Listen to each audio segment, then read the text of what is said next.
चुनाव को लेकर सभी पार्टियां एक्टिव मोड में आ चुकी हैं। इस बीच 31 मार्च को इंडिया ब्लॉक की महारैली होनी है, जिसे पूर्व मुख्यमंत्री हेमंत सोरेन की पत्नी कल्पना सोरेन संबोधित करेंगी।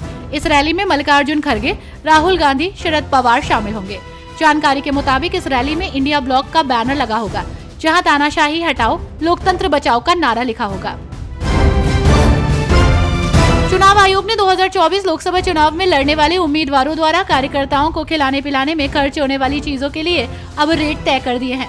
आपको बता दें कि 18वीं लोकसभा के चुनाव के लिए मतदान नजदीक आते ही जिला चुनाव पैनल ने चुनाव व्यय निगरानी प्रक्रिया के हिस्से के रूप में खर्चों की दरें तय कर दी है। लोकसभा चुनाव की तारीखों का ऐलान हो चुका है, जहां 13 राज्यों की 26 विधानसभा सीट के लिए उपचुनाव भी होने हैं। जिन्हें 26 विधानसभा क्षेत्रों में उपचुनाव होने हैं, उसमें बिहार, गुजरात, हरियाणा, झारखंड, महाराष्ट्र, त्रिपुरा, उत्तर प्रदेश, तेलंगाना, पश्चिम बंगाल, हिमाचल प्रदेश, राजस्थान, कर्नाटक और तमिलनाडु का नाम शामिल है। तो वहीं बीजेपी ने झारखंड और राजस्थान की जिन विधानसभा सीटों पर उपचुनाव होंगे, उन सीटों के लिए उम्मीदवारों के नामों का ऐलान भी कर दिया है। चुनाव आयोग ने उत्तर प्रदेश की 8 लोकसभा सीटों के लिए दाखिल किए गए 155 नामांकन में से 71 को खारिज कर दिया है। मुख्य निर्वाचन अधिकारी नवदीप रिनवा ने इसकी जानकारी दी है। इन सीटों पर चुनाव के पहले चरण में ही वोटिंग होनी है। 19 अप्रैल को पहले चरण में सहारनपुर, कैराना, मुजफ्फरनगर, बिजनौर, नगीना, मुरादाबाद, रामपुर और पीलीभीत में वोट डाले जाएंगे। तेलुगु देशम पार्टी यानी कि टीडीपी ने 9 विधानसभा और 4 संसदीय सीटों के लिए अपने उम्मीदवारों की अंतिम सूची का ऐलान कर दिया।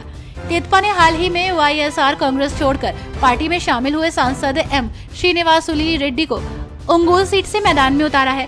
आपको बता दें कि 2019 में वो इसी संसदीय क्षेत्र से लोकसभा के लिए निर्वाचित भी हुए थे।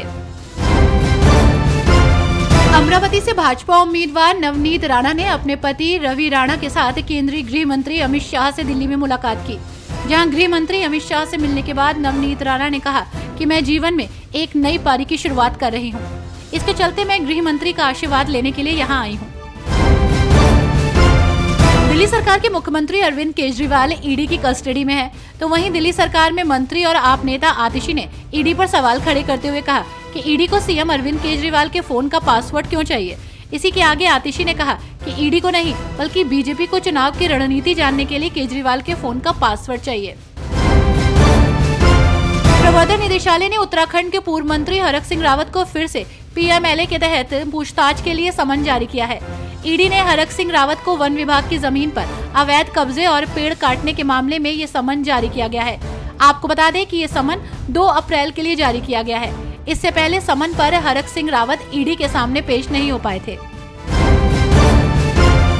भीम आर्मी चीफ और आजाद समाज पार्टी के मुखिया चंद्रशेखर आजाद को केंद्र सरकार ने Y+ श्रेणी की सुरक्षा दी है। ये सुरक्षा उन्हें तब दी गई जब केंद्रीय गृह मंत्रालय को आजाद ने अपनी जान को खतरा होने का हवाला देते हुए पत्र लिखकर सुरक्षा की मांग की थी, जहां अब चंद्रशेखर आजाद सीआरपीएफ के सुरक्षा घेरे में रहेंगे। राजू पाल हत्याकांड का फैसला आने के बाद पत्नी पूजा पाल की खुशी का ठिकाना नहीं रहा। लखनऊ सीबीआई कोर्ट से 6 आरोपियों को उम्र कैद और 1 आरोपी को 4 साल की सजा मिलने के बाद पूजा पाल ने कहा कि हत्या के बाद पुलिस मामले की FIR तक नहीं दर्ज कर रही थी। इंसाफ के लिए उन्होंने करीब 19 साल तक लड़ाई लड़ी है।